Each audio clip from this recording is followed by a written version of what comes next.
అంటే హిరణ్యకశిపుడు, హిరణ్యాక్షుడు, రావణాసురుడు, కుంభకర్ణుడు వీళ్ళందరూ విష్ణుమూర్తిని గురించి చెడ్డగా ఎలా అనుకున్నారో, అదే విధంగా సనాతన ధర్మం గురించి ఈ విధంగా అనుకోవడం అనేది తెలివి తక్కువతనం, అవివేకం. ఏ విధంగా వాళ్ళు మళ్ళీ విష్ణు సాయుధ్యాన్ని చేరుకున్నారో, అలా ఇలా అనేవాళ్ళందరూ కూడా చివరికి మళ్ళీ అక్కడికే చేరుకుంటారు. అనేక రూపాల్లో ఎన్ని రూపాలలో నన్ను గురించి అనుకున్నా, అన్ని రూపాల్లో నేనే ఉన్నాను అని చెప్పాడు భగవంతుడు. అందుకోసమని చెప్పేసి ఇది ఇప్పుడు వచ్చినటువంటి 2 ఏళ్ళో, 20 ఏళ్ళో, 30 ఏళ్ళో, 2000 సంవత్సరాలో, 10,000 సంవత్సరాల క్రితమో వచ్చినటువంటివి అనేకమైనటువంటి మతాలు ఉండొచ్చు. కానీ దానికి ముందు గూడా ఇది ఉందిగా మరి. దానికి ముందు గూడా ఈ మతం ఉంది గదా! ఈ ధర్మం ఉంది గదా! ఇవాళ కొత్తగా వచ్చినటువంటిది కాదు గదా అది. అందుకోసమని చెప్పి ఈ ధర్మం ఎప్పుడూ ఉంటుంది. ఎప్పుడూ గూడా దీని గురించి ఎప్పుడు గూడా భగవంతుడు దీని గురించి మనం మాట్లాడుకుంటూనే ఉంటాం. ఎంతమందైనా గూడా దీనిని ఏమి చెయ్యలేరు అని జెప్పేసి చక్కగా చెప్తున్నారు. త్రిపురహరం, త్రిపురహరం అంటే 3 పురాలు ధ్వంసం చేసినటువంటి వాడు. శివుడు త్రిపురాసురుడు 3 పురాలని ధ్వంసం చేశాడు. అది పురాణ గాథ.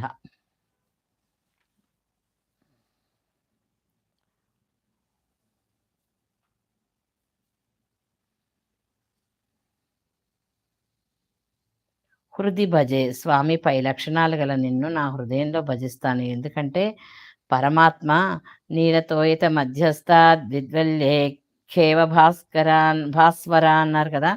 అందుకని పురుష సూక్తంలో ఉంటుంది. పైన చెప్పినటువంటి ఈ యొక్క శ్లోకం పురుష సూక్తం ఉంది.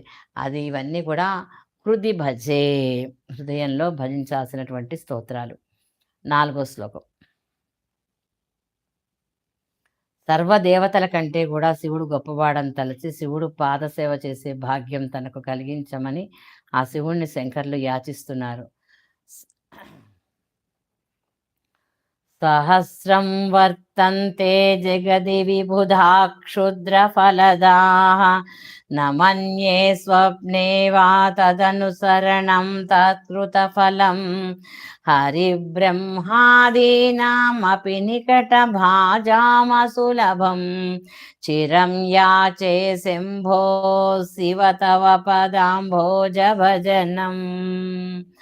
సహస్రం వర్తంతే జగది విబుధా క్షుద్రఫలదాః న మన్యే స్వప్నే వా తదనుసరణం తత్కృతఫలం హరిబ్రహ్మాదీనామపి నికటభాజామసులభం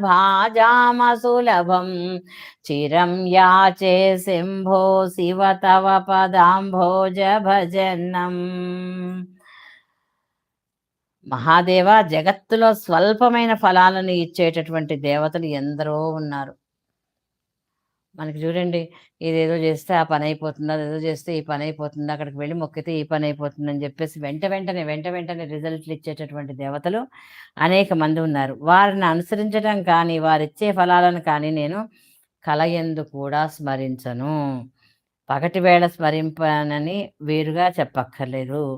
ఎల్లప్పుడూ నీ సన్నిధానంలో ఉండేటటువంటి విష్ణుమూర్తి, బ్రహ్మ వంటి దేవతలకు కూడా దొరకని నీ పాదసేవ శాశ్వతంగా నేను వేడుకుంటానయ్యా. ఎందుకిక్కడ మళ్ళీ ఆ మాట అంటున్నారు? విష్ణుమూర్తి, బ్రహ్మ అని ఎందుకు అడుగుతున్నారు?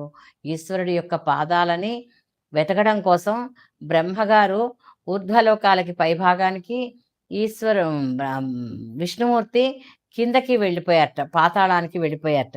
అయినా కూడా ఆయన పాదాలు దొరకలేదట. అటువంటి పాదాలను సేవిస్తూ ఉండాలి అనేటటువంటి కోరిక తప్ప నాకు ఇంకేమీ లేదయ్యా. నీ పాదసేవ శాశ్వతంగా కోరుకుంటున్నాను. ఇతర దేవతల క్షణికులైనటువంటి భోగాలు ఫలాలను ఇస్తారు. నువ్వు ఒక్కడివే పునరావృత్తి రహితమైన మోక్ష పదవిని ఇయ్యగలవు. అందుకని నేను మళ్ళీ ముందు శ్లోకంలో చెప్పుకున్నాం, మళ్ళీ పుట్టడం మళ్ళీ చనిపోవడం అనేటటువంటి ప్రక్రియ ఉండకూడదు నాకు. అందుకోసం అని చెప్పి శాశ్వతంగా నీ పాదసేవ చేసుకుంటూ ఉండిపోవాలయ్యా అని చెప్తున్నారు. బ్రహ్మ, ఇంద్రుడు మొదలైన వారు చావు పుట్టుకలు గలవారు. అంటే 4 యుగాలు అయిపోయాక వాళ్ళు మళ్ళీ ఈశ్వరులో కలిసిపోతారు. కాబట్టి వారిచే ఫలమును తాను కోరునని, జన్మ మరణాలు ఏవి కూడా తనకి మహాదేవుడు వద్దని మహాదేవుడిని సేవిస్తానని చెప్తున్నారనమాట.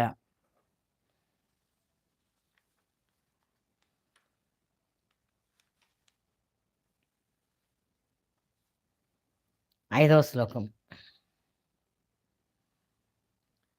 అల్పమైనటువంటి ఫలితాలనిచ్చేటటువంటి